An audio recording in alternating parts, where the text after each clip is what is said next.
Hi folks, me again. Welcome back to the channel yet again.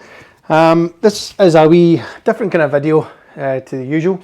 I'm not working on any cars, I'm not polishing them, although I have been working on them. This one was about my Sierra GLS. Now, a lot of folk have been asking me on the comments and in private messages what car got me into the Fords. I've got to be honest, it was this one. It wasn't the Causeys, it wasn't Escort Cosworth, it wasn't the big fancy top end ones like RS spec. It was in fact a Sierra GLS. Not exactly the same as this one, if I'm honest. The first one I ever saw was a GLS 2 litre, which was a rear wheel drive.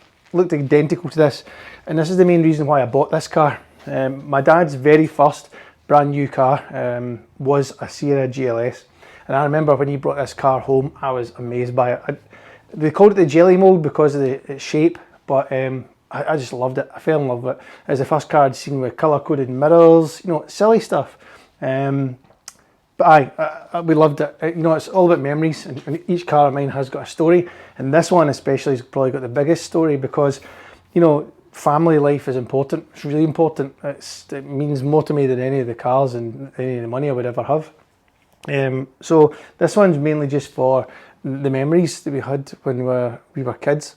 We would go on holidays, Great Yarmouth, Stoke-on-Trent, basically across the UK in this not this very car, but the GLS of my dad's, and it was great. It's one of the best times in my life, running about with my my mum, my dad, and my twin sisters that I've got, and it was brilliant. And this car was always something I always wanted to have. Now, I had a Sierra when I first passed my test. It was a 1.8 LX. It wasn't a GLS because we couldn't get insurance for it, but I loved it.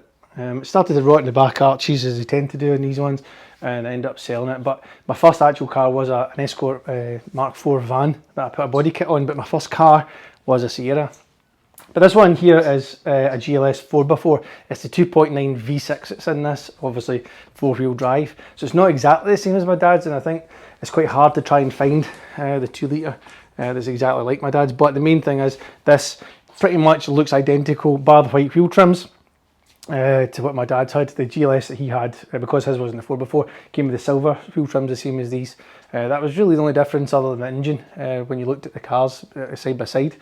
Basically all this car is an XR 4x4 down spec. That's all it was. It's still got exactly the same spec as what an XR 4x4 is.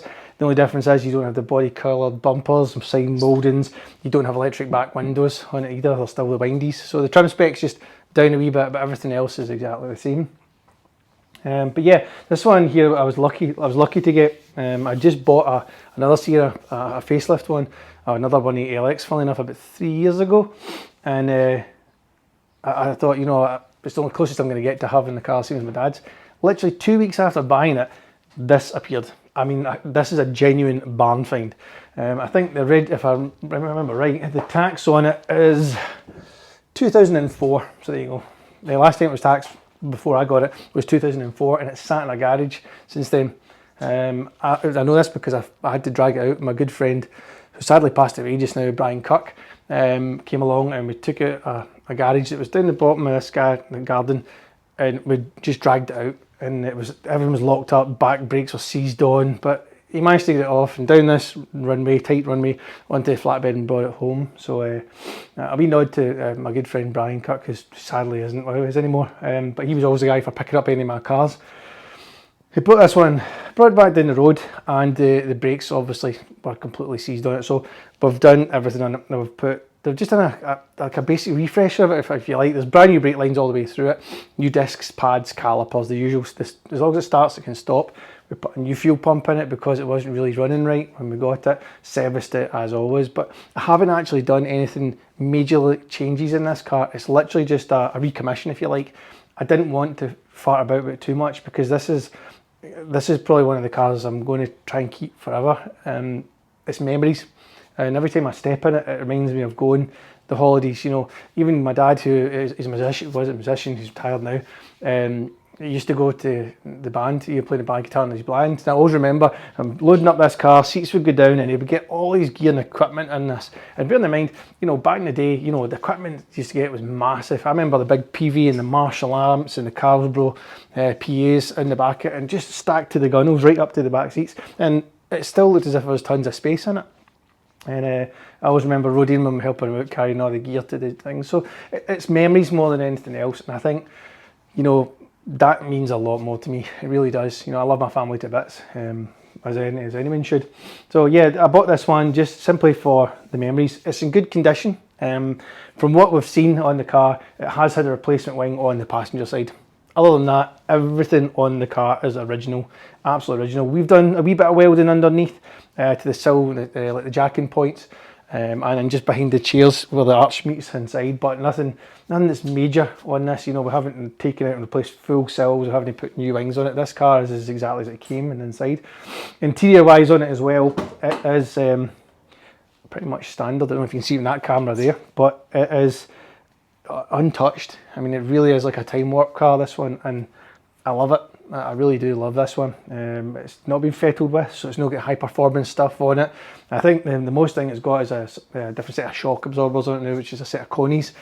I wasn't going to put standard ones back on it, but I actually quite like the ride height on it. So until they go pop, I'll run them anyway. But yeah, and that's the reason for this one. So yeah, it's not a big show car as such, compared to the other cars I've got, but with the memories and whatnot, I've certainly got a lot more memories of having, you know, going runs in a Sierra GLS, you know, with my family, than I have any other car, to be honest with you. You know, it was just good times. And I remember when I bought this car, I took it around to show my dad, and he couldn't believe it. I mean, bar obviously the plate, he thought it was his, you know, and I always remember his plate, F838 VAB. So I've done a search, and it obviously doesn't show up, and you know, there's no chance that car's still on the road, which would be unfortunate because it was really well kept. But I mean, I think he got it in 1990, and then I kept it for about 5-6 years, and then he upgraded and ended up getting a Mondeo when they first came out. I was thinking his next one was a Mondeo, a Mark 1 in white, funnily enough, as well. Another good car. But yeah, all the memories more than anything else. Memories as anything else. But yeah, that's it. That's what this is. The GLS 4x4 was actually really rare. I mean, I've got to be honest, the chances of finding this car was mental. Like I said, I just bought that LX, and my friend was doing, he actually does vinyl cutting, and someone came in and said, oh, I've got one of the cars in the garage, and that's how we got the car and up to see it. And I remember that like double doors, and the right hand side door opened, and all I saw was the back badge, and it said GLS, and I thought, do you know what, I'm taking that home. And he wasn't going to sell it. He didn't really want to sell it. He didn't want to sell it and then have it getting passed down.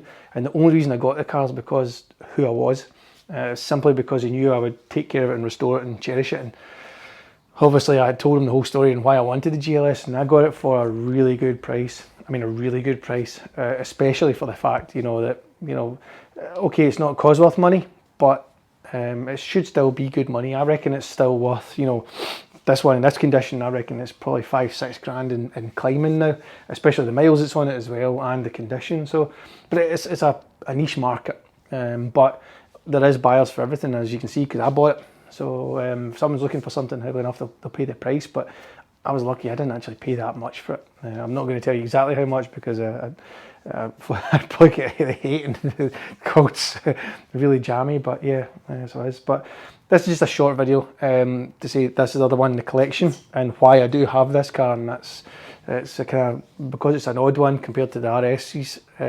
That's why I have this car. This is just purely down to the memories of the good times that, you know, you wish you could go back to.